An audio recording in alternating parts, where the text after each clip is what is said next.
Shwmai, croeso, hello and welcome to episode 43 of the Bluebirds Nest. We are back. We've had a few weeks break where obviously the club have released the European series of You Can Have It All, the documentary that we've put out. And just last week, a very unique approach on our cooking challenge, celebrating the partnership with Young Chef, Young Waiter. That went out too. But we are back with another episode of the Bluebirds Nest and delighted to be joined by Dan Metcalf, the co-founder and digital director of Connect Pembrokeshire. Dan, welcome. How are you doing? Yeah, thank you, Ryan. Thanks for having me on.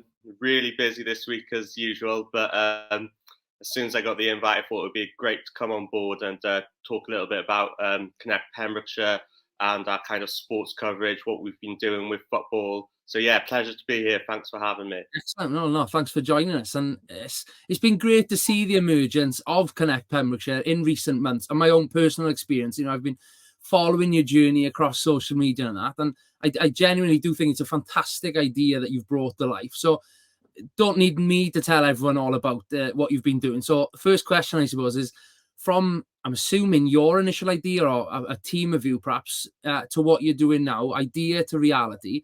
Tell us a bit of a backstory then. Where did the birth of Connect Pembrokeshire come from? Yeah, sure. So Connect Pembrokeshire was launched in early 2023, and it was founded by me and a good friend of mine, Zach McCann. So he kind of approached me with a couple of ideas he wanted to get started with, and one of them was a local business directory.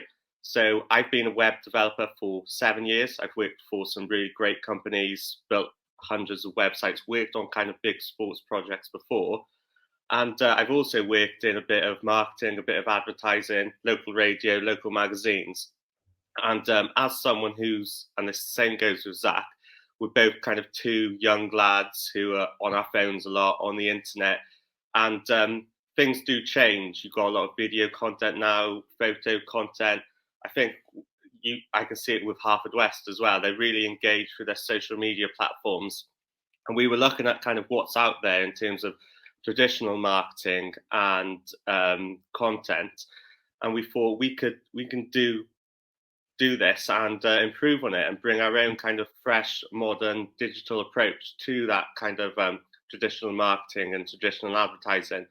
So this idea of this business directory was kind of combined then with other ideas to create this online hub for businesses, for events, for local news, and the sport then obviously grew out from that.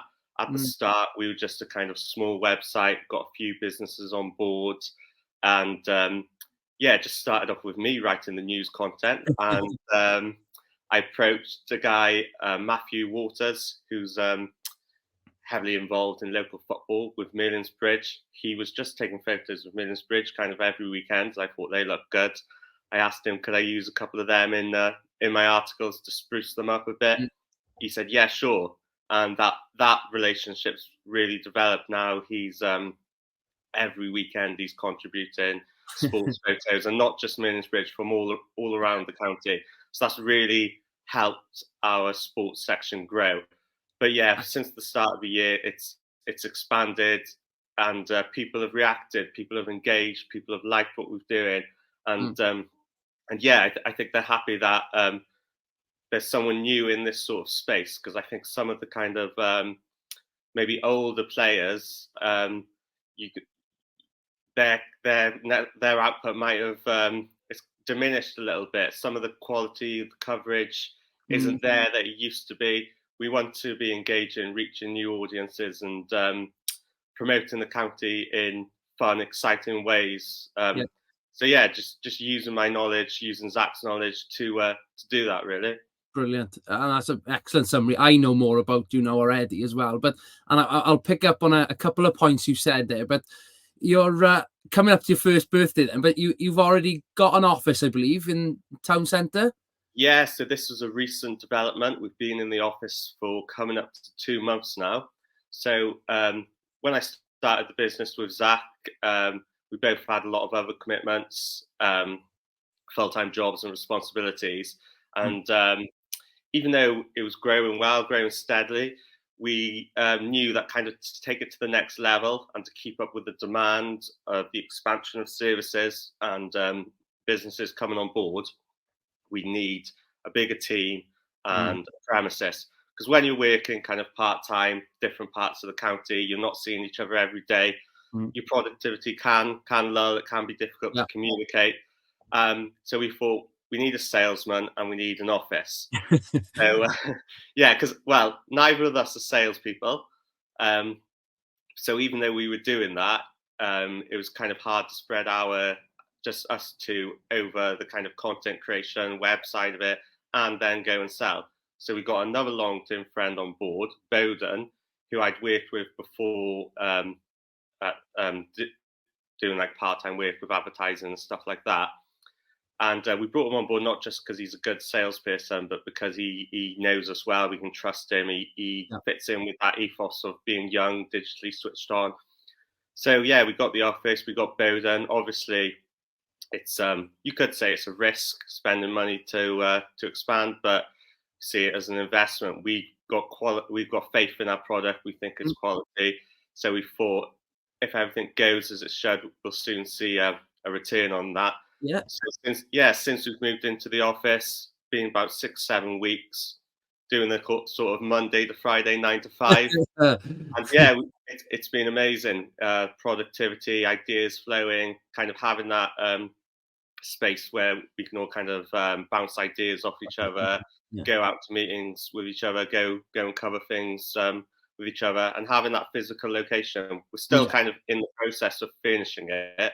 But in the new year, then we're also hoping to open it up to the public, making it kind of space for like business drop-ins and stuff like that. So we've got plans to expand that. But the office has it's been a great development for us, and it's really helped with our growth. Yeah, definitely. Like you say, the growth and commend you for that. To be fair, less than a year old, particularly in the way of the world these days, the climate, the financial climate and things, for you to do that, you're backing yourselves, and good luck to you on that. But let's talk sport then. You mentioned a few things there, and from my perspective, and from many around the county and West Wales, I think coverage of sport in Pembrokeshire has always been fantastic. There was, let's say, a team of staff at a local newspaper for years and years and years that I grew up in Carmarthenshire, and you'd look at Pembrokeshire coverage. It was phenomenal what they were doing for local sport, not just football, but many sports. And obviously, it was very sad to see that a couple of years ago come to a halt. And I know those guys very well. They've evolved their roles and the way they communicate to sports fans across West Wales. Most of them are regulars on Pure West Radio. I know you've done a lot of work with those guys as well. And obviously, the excellent Bill Kahn and his Pembrokeshire Sport website and things like that. It's brilliant. But I do think the more coverage, the better. Everybody likes reading and learning new things and following lots of teams. So when I read the first edition, I've got a chair of your magazine. I've wanted to get my hands on it for a long period of time, to get into it. I couldn't believe the depth of information that you'd managed to get hold of from every club. Some clubs going down to their third team, that compete across Pembrokeshire. I thought it was great for those players to have the sort of spotlight and the insight on them. You mentioned Matthew Waters there, MW10 Photography, doing a great job. I think that really adds to your magazine and your content. But I highly recommend people obviously to see it. But what's next then, Dan? Well, is there more editions, or where do you see it evolving to next? Yeah, so touching on a few of the things you said there. First of all, just want to say about Bill Card and his colleagues, what a brilliant job they do. Pembrokeshire Sport, excellent coverage. They write in the articles, they're still the kind of the benchmark of where you want to be. And I worked with Bill Card briefly at a local radio station, actually. That was years ago, but I've always kept in touch with him and had a good relationship. But we like to see it as not as competitions, stepping on each other's toes, but elevating each other and being able to offer different sort of takes on it. So with the magazine, I think what makes our publication unique is that it's an annual. So it goes back over the season. You've got players of the season, you've got top goal scorers, cup winners. if you've achieved something in the season as a player or a team, you're going to want it as a keepsake. With sports, sports, I think, is a nostalgic thing. Everyone likes looking back at memories, at photos. So being able to have that keepsake that you can look back, maybe show your children, show your grandchildren in the future. It is a thing, and even at a local level, it's there is this community, this nostalgic aspect to it. So yeah, I think obviously creating a monthly magazine in terms of sourcing content, photos, getting the print turnaround, getting the advertising, it's not really something that's viable. So with the annual, we thought it would be nice. It's not, it's not something we're rushing to get out. With this one, actually, there was a quick turnaround because from the kind of time the idea came into my head, and this magazine wouldn't have been possible without Matthew Waters and his excellent photos. It kind of came about as a response to the reaction we were getting online to our articles, to our photos. And I know as a football fan, this is something I would pick up, I would buy. So it was a quick turnaround because I wanted to get it out before the kind of next season started. And the amazing thing is what we've had since then is a lot of businesses and people coming up to us saying, "Oh, why didn't you contact us? We'd love to be part of the next one." So now I've got the whole kind of season to prepare for the next one. So we'll be aiming to get the next one out in the summer. We're also going to do a rugby magazine because we've had a lot of demand for that. With the rugby, I think there's probably about 10, 15 Pembrokeshire teams. So it'll be kind of more pages per team, but a similar layout, again, looking back at the season. But yeah, we'll have more time to put it together, sourcing the content. Luckily, we've got the Cymru Football app and the Comet system, which is absolutely superb. So anyone who's involved with the football team will know how this works. It's incredible. It's like a live score system for Pembrokeshire football, all the teams, all the players, all the tables. Your basic information like your results, your top scorers, that was made possible by that.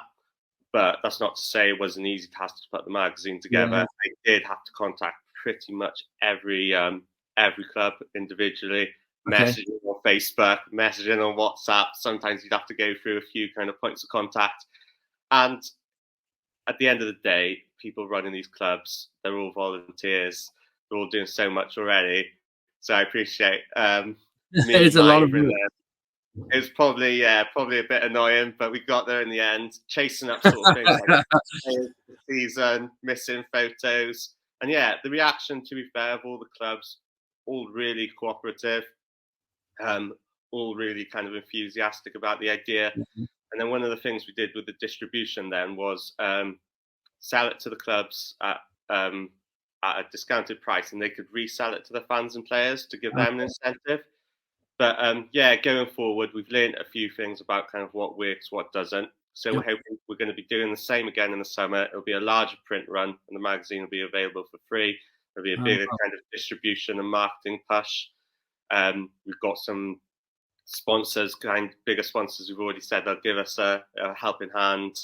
And I've spoken Tony. I think Tony Pennock's going to do a nice introduction for the magazine. He wants to do a piece about Half West County, so it'd be great to have you guys involved in that as well.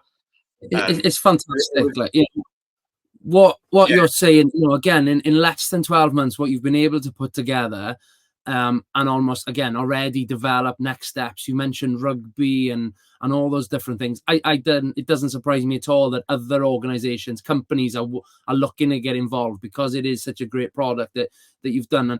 And you mentioned Tony Pennock there. I read the interview because obviously you do also do like your live updates, not just your annual that you're doing, your match day coverages from different games and that. You interviewed him yourself, and a couple of the team came to the ground, the Oggy Bridge Meadow, to meet Tony and have a quick chat. Fascinating interview. Obviously, I've had him on the Nest previously, and I know him, and worked alongside him as well. And it was a great read, to see. There was one thing I've got to mention. I've got to ask you about it a little bit more. You've got a very unique and rare connection with a certain Mr. Puskas. Tell us more, Dan. Yeah, well, it's not my connection, but my granddad. So I told this story to Tony Pennock, and yeah, he found it fascinating. Well, I think everyone does, because it's quite bizarre and surreal how it kind of came about. So my granddad, Mike Metcalf, he was a professional footballer back in the 50s and 60s. He played for Wrexham and Chester. He's in the Chester Hall of Fame because of the amount of goals he scored. And it was in the late 60s, and South Liverpool, I think they were raising money for a charity hospital. And they rather kind of speculatively wrote to Pele, who was kind of the number one at the time, to see if he'd come down and play for a friendly. I think it was more like joking, tongue in cheek. Yeah. He said, sorry, I've got a prior commitment. I'm already playing. Why don't you ask the next best player in the world, Ferenc Puskas? So yeah, Real Madrid striker. For anybody who doesn't know, obviously you've got the best goal of the season named after him as well. Yeah. So yeah, he actually got back and he said, yeah, no problem. So he flew over from Hungary for the game. It wasn't just Puskas playing. There was a few other players as well, like John Charles, Billy Liddell. Okay. And they put together, it was an international 11 against a Football League 11, which my granddad was part of. And yeah, so they played the game. My granddad actually scored in the game.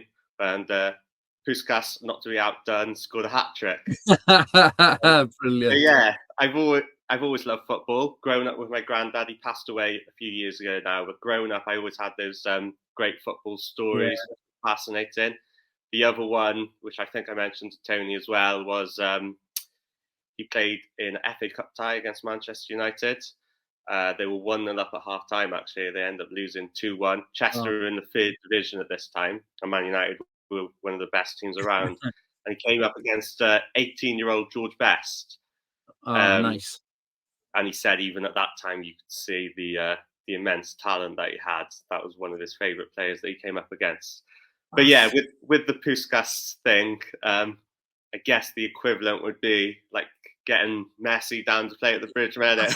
That's what's going through my head now. I think in the only equivalent, I suppose you would argue, is nowadays is Soccer Aid. You know, to be able to get, you know, that sort of charity fixture with names like you've just mentioned to come along to, it just wouldn't happen, I suppose, you know, particularly to fly in just for that particular reason. It's phenomenal, great story. And obviously the picture there with your granddad and Mr. Puskas, that's just a great family heirloom, I'm sure, that would be passed from generation to generation, that one. That's awesome. It is a great read. Like I said, the interview you had with Tony, who I must say, congratulations to, who just this week was announced Cymru Premier Manager of the Month yet again.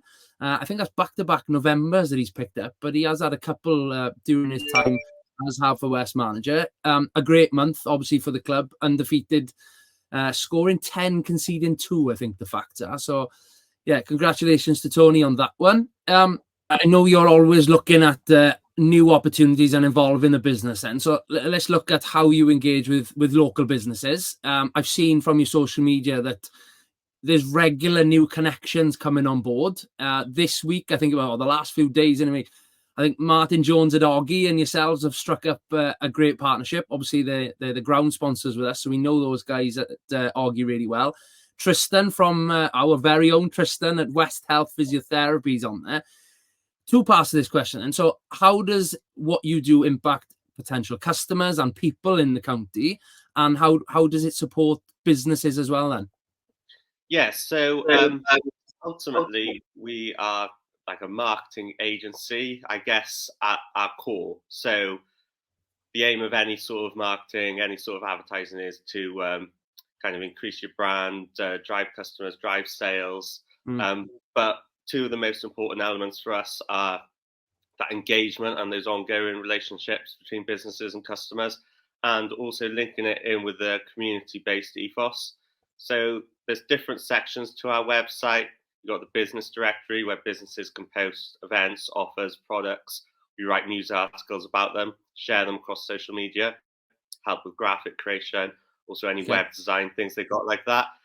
And what we do, we like to have an ongoing relationship, so we check back like monthly, quarterly to make sure they're kind of always up to date. And this really works well with businesses who've got kind of like ongoing stuff that they want to promote, that like nice stream of content. Yeah. So, yeah, we met with Tristan recently, and he told us about exciting plans to expand in the new year. Sounds amazing. Great setup he's got going on. So we kind of got a plan coming up with him now to help promote that in the new year, help push his services, help publicize that. And with Augie, so with Augie, they've come on board as kind of a section sponsorship for the football. We offer the businesses a chance to do that as well. We don't want to kind of just have anybody on there. What I find as well, and this links back to why Connect Pembrokeshire started, is I find a lot of websites these days, news websites, a lot of adverts, surveys, very spammy. We want something which is clean, easy to use, easy to read, and the adverts you see are actually relevant. Yeah. I don't want to be advertising something that's got nothing to do with what people are reading. I wanted to have that link. So with Augie, based in the community, their connection with Haverfordwest, their connection with sports, it was the perfect fit. That was something we've been trying to kind of get over the line for a while, but obviously they must be happy with our growth as well. Thank you to them for having the faith and coming on board. Brilliant. As well as the businesses. So the idea, the connection to the customers. If people want to look for, say, an electrician in Haverfordwest, they could easily find it on our website. If they want to enjoy some live music on the weekend at Broadhaven, they could easily search that on our website. If they want to read local news, they go to our news section. So the idea is it's a digital hub, everything in one place, making it easy for users to find things that they're looking for. We lay it out in a modern, intuitive way to make it easy to navigate, share all our content across social media. We make sure our search engine optimization is kind of up to scratch, so people are finding us through Google, and we keep up to date with like the latest trends, what's going on, and we just try to connect all that together in a nice, friendly way.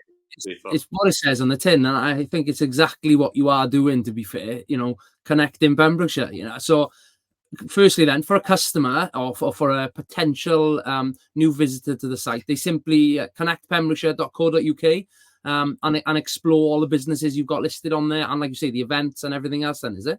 Yeah, there's a few ways that people tend to find our website. So the kind of direct link, so they might see the magazine and type in Connect Pembrokeshire and go and explore that. They might see our logo out and about. You've got the search engine, so people searching stuff like businesses in Pembrokeshire, events in Pembrokeshire, or even more specific terms, stuff like that. Obviously, that takes time to grow in the rankings, but we're really happy with the traffic we're getting, with the referrals we're getting from social media. It's growing now to the tens of thousands every month. So, super impressed with that. Well, that being said, then, so businesses, I'm sure, listening to this, are going to want to get involved. So, are you taking new businesses into the directory? How does it work, and how can they get in touch with you and speak about that? Yeah, we're always looking for new businesses. Obviously, that's the commercial side of it. That's how it works. Businesses come on board. So that's why kind of Bowden was brought in to deal with that account management, with that sales, with keeping businesses happy, making sure they're serviced. We've really grown on that side of things and started to get kind of some really reputable, great businesses across a variety of different sectors. We do generally, it's proactive from our side. We'll seek them out. We kind of have weekly meetings, we all keep up to date with what's going on, and we'll be like, oh, that looks good, we'd love to have them on board, and we'll try and contact them. Obviously, that takes time.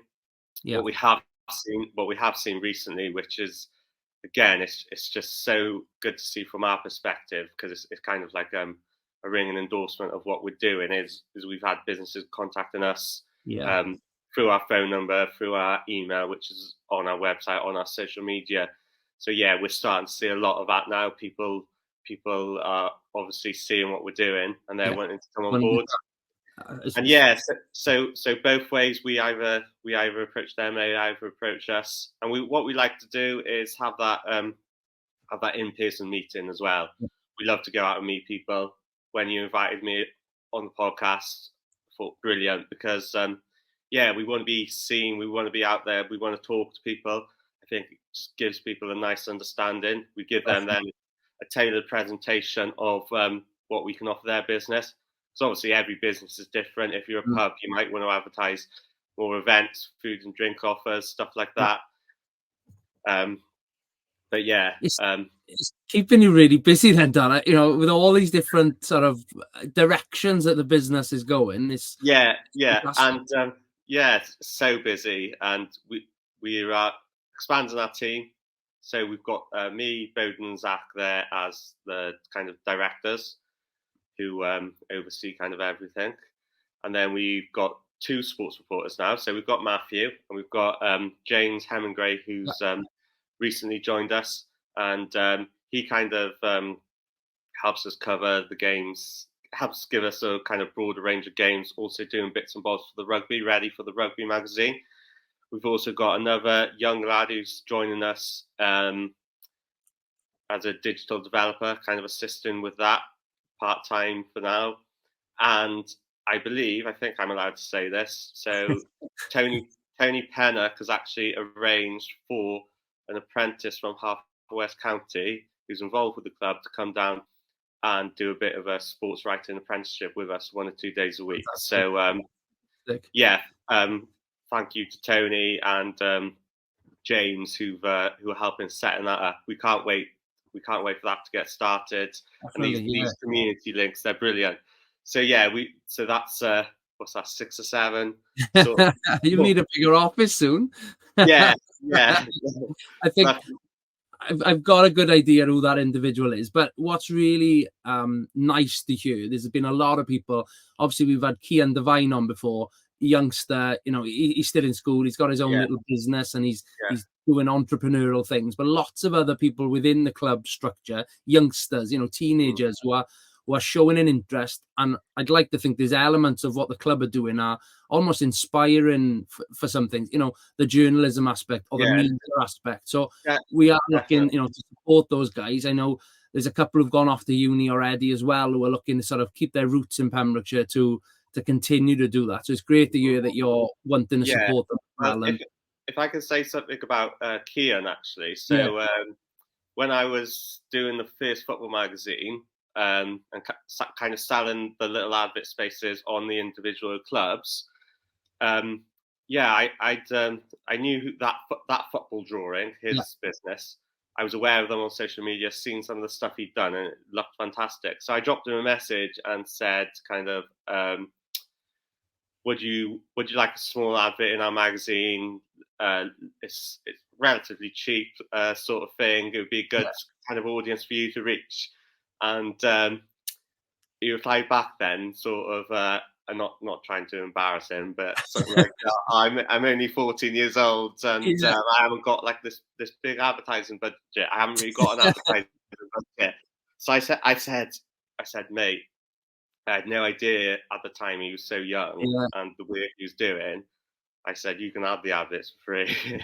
Oh, fair play. That was a nice gesture. I can give you a helping hand because the work you do is great. So put him across a couple of pages because I couldn't believe the talent he had. Very talented, and he's very humble in his ways about it as well, because he has got a good talent. He, not just the digital side, is the business, you know, to start that from scratch. You know, considering his dad winds him up about all the different drawings and that he reinvests in new Nike trainers rather than perhaps putting it into a marketing budget. But it's great what he's doing. He's coming on leaps and bounds, and you can see, you know, the young entrepreneurial skill in Kian, which is great. He's linking up with you guys and getting himself out there. And, you know, maybe a couple of rugby animated characters coming up soon with Kian, no doubt. Yeah, definitely. But and then another thing I just wanted to mention briefly, obviously our main kind of focus is digital, but you've seen the magazine, that is a print publication, such a great response. So we're doing the rugby guide, and what we're also doing in January, or early next year, it's going to be a 2024 kind of business publication, kind of a general Pembrokeshire guide, like a guide for the year, kind of places to visit, things to do. it'll have a little sports section. So yeah, we use kind of print publications to supplement the digital side. They kind of go hand in hand together. We're not trying to we're not constantly kind of churning out publications for the sake of it. We want them to be long shelf life, high quality. So yeah, a lot of what we've been doing at the moment is preparing that guide. So that's taken up a lot of our time. Excellent. Well, I think it's phenomenal what you're doing and connecting lots of different things across Pembrokeshire. What I haven't asked you, Dan, your own sporting background. I know you're here, there, and everywhere with games across the weekends and things like that. Were you a former player yourself? So yeah, I'm not actually here, there, and everywhere in the way that you might think. So, like the games that we cover on the website, I'm not at them. So normally it's my sports reporter Matthew, and the reason I'm not at the games, and this links into what you're asking, is because I'm actually manager of Johnston Seconds football team. So I joined Johnston a few years ago. My cousin, Tom Jago, he plays for Middlesbridge, very talented player, plays in the army team. He was playing for Johnston at the time. Said to me and my brother, "Come on, join, get some fitness." I've never been particularly good at football, but I just enjoyed the social side of it. Yeah. So I joined, and actually the manager of the Seconds at the time, Glenn Murray, who's also our secretary, great help to me, supportive character, great bloke. He went on holiday for a few weeks, so he said, "You seem sensible, Dan. Do you want to manage the team while I'm away?" So I think we'd lost our first 3 games. So I thought, right, what can I do here? So I convinced a load of my mates to sign. And I think in that period he was away, we had like 2 wins and a draw. Okay. I convinced a load of players to sign, just mates I knew socially and stuff like that. And we ended up doing okay that season. Just like mid-table, I think. And then, just carried on from there.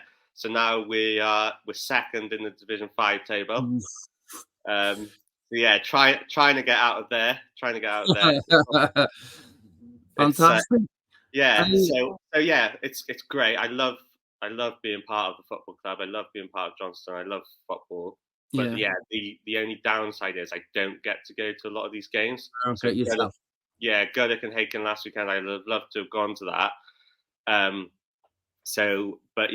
can't. The end of last season, when we kind of played all our games, and then you had a lot of the cup games. You had a few at the Bridge Meadow, like Goodwick against Tenby, Goodwick against Moncton in the final, Haken against Kiru. I went to all of them. It was fantastic to actually get the time to go and watch some other games. Yeah. Because I love watching football. I love writing about football. So that's the only downside to managing on the Saturday is that I miss a lot of these games. I'll be telling Tony Pellick to keep one eye looking over his shoulder then if you're an up-and-coming manager in the area. And I think there's some talent around. I think his job's safe for the moment. Talking about, a bit more, grassroots, I suppose. A number of clubs have had great talents come through. And I think it's right that I mentioned 2 of ours, actually. We've got 2 goal-scoring internationals at the club this week. Twin brothers, Harry and Dan John, both played for Colegau Cymru, the Welsh colleges team, and both got on the score sheet this week in a 3-1 win, I think it was, against England's independent schools team up at St George's Park in England. So well done to those 2. Again, you could talk all day about all the talent in Pembrokeshire coming through and things like that. We'd be here for hours, I'm sure, Dan. But it's my final question to you shortly will be about when I'll bump into you next. But before that, I will say we've got a trip up to Caernarfon this weekend. They sit 6 points above us in the league table. So I think it's a potential pivotal game. We're on a really good run in the league. So in the hunt for reaching that top 6 position, it's going to be a big game. There will be a Nest live broadcast coming straight from the Oval in Caernarfon. So do please join us for live updates and chat on there. As we grow our innovation as a club, this weekend we'll also see the Nest Live debut on many other platforms. not only will it be on YouTube as normal, it will also be on the club's Facebook and Twitter, and also a newly agreed partnership with cymrusport.cymru, a radio broadcasting website that feature many teams from across Wales on a weekly basis with their commentaries. So we'll also be being broadcast across their platforms, which is really great to hear. I know that one of their reporters is actually down the road at Phoenix Park this weekend, where Goodwick United have got a really big test against Pembrokeshire up from Mid Wales in the FAW Amateur Cup, I think that one is. So a tough test for Sully and the boys on there, but wishing you all the best with that one. Brings me on to my point, Dan. You mentioned perhaps there might be a bit of a break for you then on the league season. I think it's the last weekend for Pembrokeshire League fixtures.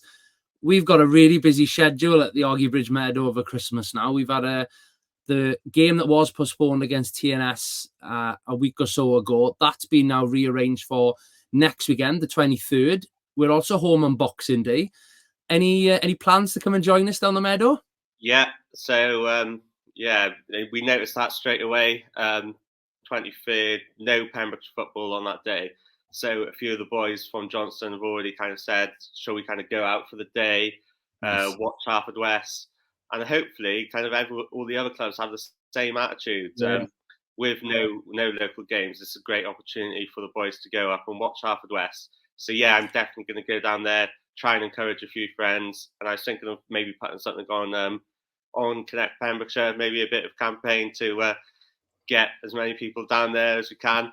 Because there's always good crowds with Harford West anyway, and the support. But yeah, hopefully not having the footy on, there can be a few more there. And to me, festive period, sport, football, that's what it's all about. So I'll try and go to both of them, but definitely the game on the 23rd. Excellent. Excellent. Look forward to seeing you down there for that. But Dan, it's been great having you with us. I could talk to you all day about all the different avenues you take in the business. It's superb, genuinely, is that what you and the team are doing. So best of luck from everybody involved with Harford West County with Connect Pembrokeshire's next steps. I'm sure there'll be lots of people keeping an eye out for that. Well, the annuals, multiple sport annuals coming out, and the business one as well. But look forward to seeing you down the meadow over Christmas, maybe for a cheeky beer or two. Yeah, sure, definitely. Cheers, Dan. Take care. Thank you, mate.